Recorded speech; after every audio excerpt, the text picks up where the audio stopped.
Hello दोस्तों, मैं धनंजय गुप्ता आपका स्वागत करता हूं आज एक नए वीडियो में। दोस्तों, आज की इस वीडियो में वैद्युत रसायन चैप्टर से हम एक नई टॉपिक पढ़ेंगे और आज की इस वीडियो की हमारी टॉपिक है इलेक्ट्रोड विभव के प्रकार, या इंग्लिश में हम लिख सकते हैं टाइप्स ऑफ इलेक्ट्रोड पोटेंशियल। दोस्तों, आज की इस वीडियो को शुरू करने से पहले मैं आपको ये सजेस्ट करूंगा, खासकर ऐसे बच्चों को जिन्होंने पिछली वीडियो नहीं देखी है। जैसा कि आप जानते हैं, पिछले वीडियो में हमने इलेक्ट्रोड विभव पढ़ा था। हो सकता है कुछ बच्चों ने उस वीडियो को नहीं देखा हो, तो सबसे पहले आप उस वीडियो को देखें। उसके बाद जब ये वीडियो देखेंगे तभी आपको अच्छे से समझ में आएगा। इलेक्ट्रोड विभव वाली वीडियो का लिंक मैंने इस वीडियो के डिस्क्रिप्शन में भी दिया है, तो वहाँ से भी आप इलेक्ट्रोड विभव की वीडियो को देख सकते हैं। और उस वीडियो में मैंने इलेक्ट्रोड विभव को पूरे डिटेल में और बहुत ही अच्छे से और बहुत ही आसान शब्दों में आपको समझाया है। एक बार वीडियो देखेंगे तो आपको अच्छे से समझ में आ जाएगा, और वो वीडियो देख के जब ये देखेंगे तो ये भी आपको अच्छे से समझ में आएगा। तो चलिए आज की वीडियो शुरू करते हैं। तो इलेक्ट्रोड विभव दोस्तों दो प्रकार का होता है। नंबर 1 आक्सीकरण विभव और नंबर 2 अपचयन विभव। अब पहले हम लोग पढ़ेंगे आक्सीकरण विभव को। आक्सीकरण विभव को इंग्लिश में कहते हैं ऑक्सीडेशन पोटेंशियल। तो पहले समझने का प्रयास करते हैं। तो देखिए, यहाँ पर हम एक बर्तन ले रहे हैं, या आप कह सकते हैं एक पात्र ले रहे हैं, और इसमें हमने एक विलयन भरा है। यह विलयन जिंक सल्फेट का जलीय विलयन है, और इस विलयन में हम एक छड़ लगा रहे हैं। यह छड़ जिंक धातु का छड़ है। अब इस निकाय को हम ऐसे ही बनाकर कुछ समय के लिए छोड़ देंगे। आप जानते हैं, जैसा कि हमने पिछली वीडियो में पढ़ा था, कि इस निकाय को ऐसे कुछ देर तक रखेंगे तो इसमें कुछ अभिक्रियाएं होने लगेंगी, और उन अभिक्रियाओं के फलस्वरूप इस छड़ पर धनावेश या ऋणावेश उत्पन्न होगा। वैसे यहाँ पर जिंक धातु है, तो जिंक धातु का उदाहरण भी हम लोगों ने पढ़ा था कि जिंक की अवस्था में यहाँ पर ऋण आवेश छड़ पे उत्पन्न होता है और विलयन पे धनावेश उत्पन्न होता है। और जब ये आवेश उत्पन्न हो जाएगा, फिर इन दोनों के आवेश का जो अंतर, या दोनों छड़ और विलयन के विभव का जो अंतर होगा, उसी को हम कहते हैं इलेक्ट्रोड विभव। यहाँ पे हम बस बात करेंगे आक्सीकरण विभव की। तो जब हम लोगों ने अभिक्रियाएं पढ़ी थी इस निकाय की, तो उसमें से एक अभिक्रिया हम लोगों ने पढ़ा था जो कि छड़ पे होती है। छड़ में बहुत सारे जिंक आयन होंगे, जिंक परमाणु होंगे। आप जानते हैं ये छड़ जिंक का है, तो इसमें जिंक के बहुत सारे परमाणु होंगे। ये परमाणु इलेक्ट्रॉन त्याग कर जिंक आयन का निर्माण करते हैं। क्योंकि यहाँ पर एक पदार्थ है जो इलेक्ट्रॉन त्याग कर रहा है, इसलिए इस अभिक्रिया को आप आक्सीकरण अभिक्रिया कहेंगे। आप जानते हैं कि इलेक्ट्रॉन त्याग करने की अभिक्रियाओं को आक्सीकरण अभिक्रिया कहते हैं। अब मान लीजिए कि यहाँ पर हम जिंक का छड़ न लगाकर कॉपर का छड़ लगाएं, तो भी यहाँ पे ऐसी ही अभिक्रिया होगी, आक्सीकरण अभिक्रिया होगी। लेकिन क्या दोनों में आक्सीकरण की क्षमता बराबर होगी? तो ऐसा नहीं है। हो सकता है कि जिंक के आक्सीकरण की क्षमता अधिक हो और कॉपर के आक्सीकरण की क्षमता कम हो। तो इसलिए यहाँ पर हम आक्सीकरण विभव की बात करेंगे। यानी कि आक्सीकरण विभव को हम परिभाषित करें तो हम क्या लिखेंगे? किसी इलेक्ट्रोड के आक्सीकरण करने की प्रवृत्ति को आक्सीकरण विभव द्वारा प्रदर्शित करते हैं। जैसे यहाँ पर ये इलेक्ट्रोड बनाया गया है जिंक धातु का, तो जिंक धातु के आक्सीकरण करने की जो प्रवृत्ति होगी, इसकी कितनी मात्रा होगी, या आक्सीकरण करने की प्रवृत्ति कितनी है, इसकी मात्रा को हम प्रदर्शित करेंगे आक्सीकरण विभव द्वारा। अर्थात हम कह सकते हैं कि यदि आक्सीकरण विभव का मान अधिक होगा तो इलेक्ट्रोड के आक्सीकरण की प्रवृत्ति भी अधिक होगी, और यदि आक्सीकरण विभव का मान कम होगा तो इलेक्ट्रोड के आक्सीकरण की प्रवृत्ति भी कम होगी। तो उम्मीद है आपको समझ में आया होगा आक्सीकरण विभव क्या होता है। एक बार और मैं आपको बहुत ही आसान शब्दों में बता देता हूँ। आक्सीकरण विभव एक भौतिक राशि है, और इस राशि से हम किसी इलेक्ट्रोड के आक्सीकरण करने की प्रवृत्ति को व्यक्त करते हैं। किसी इलेक्ट्रोड के लिए ऑक्सीकरण विभव का मान जब अधिक होगा तो हम कहेंगे उस इलेक्ट्रोड में ऑक्सीकरण की प्रवृत्ति अधिक है, और जब ऑक्सीकरण विभव का मान कम होगा तो हम कहेंगे इलेक्ट्रोड में ऑक्सीकरण करने की प्रवृत्ति कम है। और ऑक्सीकरण करने की प्रवृत्ति अलग अलग धातुओं की अलग अलग होती है, जो कि हम विद्युत रासायनिक श्रेणी से भी समझ सकते हैं, जो कि मैं आगे आपको समझाऊंगा। तो उम्मीद है आपको समझ में आया होगा ऑक्सीकरण विभव। अब चलिए थोड़ी सी चर्चा करते हैं अपचयन विभव की। अपचयन विभव को इंग्लिश में हम कहते हैं रिडक्शन पोटेंशियल। तो हमारे पास ये निकाय था और हमने इसमें ऑक्सीकरण अभिक्रिया पर चर्चा की।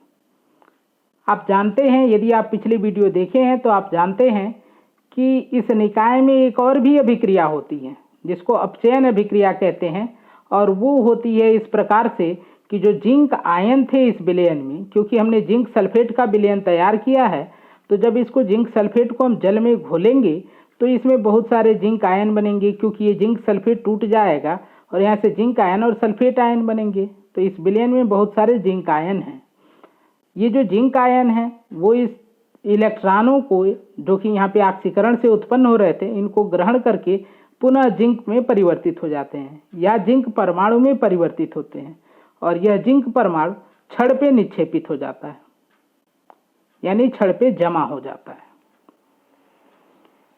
इस अभिक्रिया में एक पदार्थ इलेक्ट्रॉन ग्रहण कर रहा है, और जब कोई पदार्थ इलेक्ट्रॉन ग्रहण करता है तो उस अभिक्रिया को हम कहते हैं अपचयन अभिक्रिया।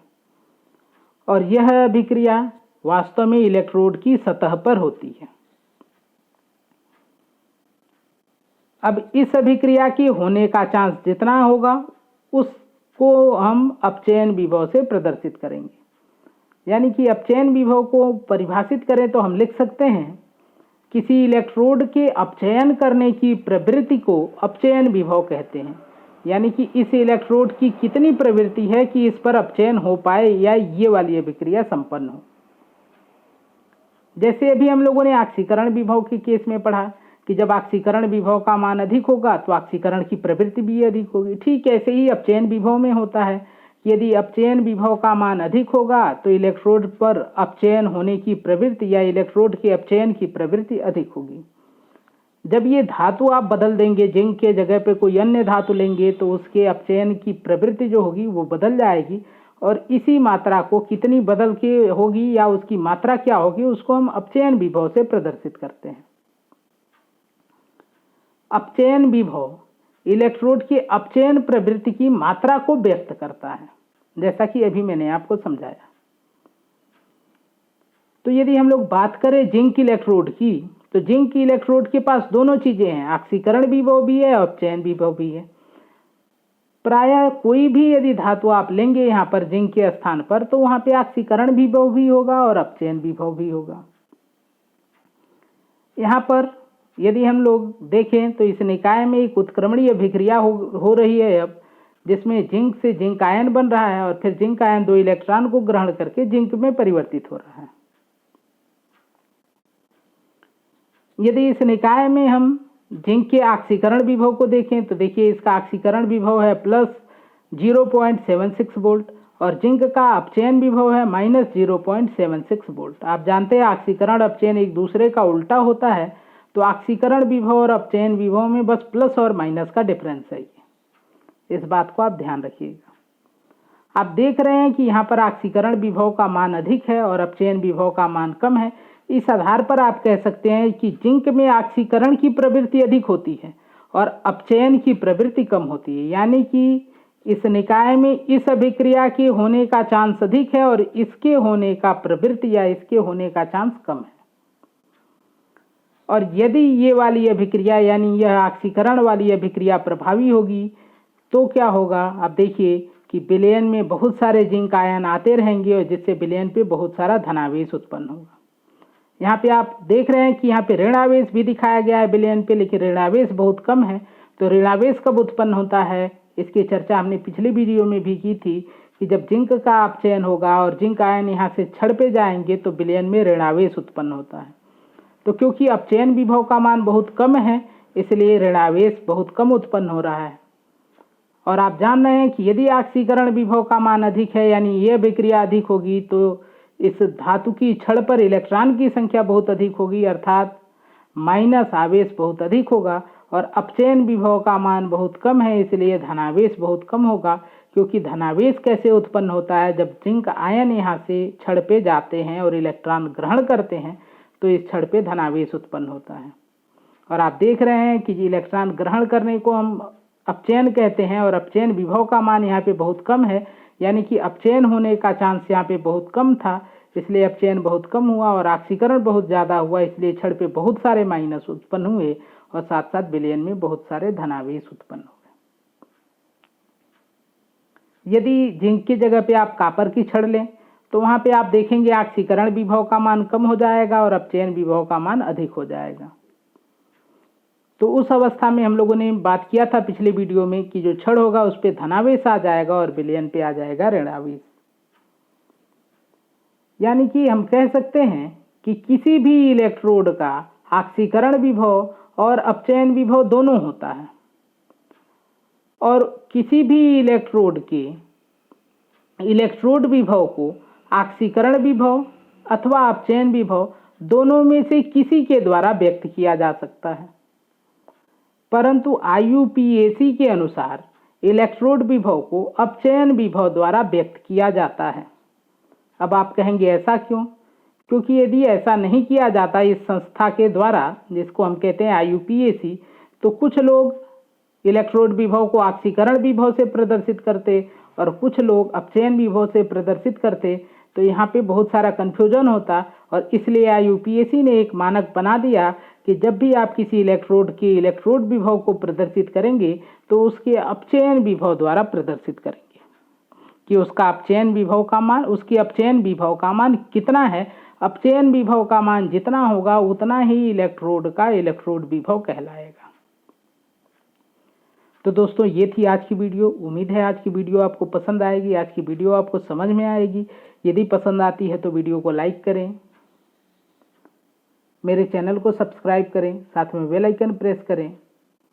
और वीडियो में यदि आपको कुछ भी नहीं समझ में आया या फिर वीडियो से संबंधित आपका कोई भी विचार हो तो उसको कमेंट बॉक्स में ज़रूर लिखें। मैं आपके कमेंट को ज़रूर पढ़ूंगा और उसका रिप्लाई भी आपको दूंगा। यदि वीडियो अच्छा न लगे तो भी कमेंट बॉक्स में लिख के उस कमी को बताएं ताकि मैं उसको अगली वीडियो में सुधार सकूं। आज की वीडियो के लिए आपका धन्यवाद। मिलते हैं आपसे अगली वीडियो में एक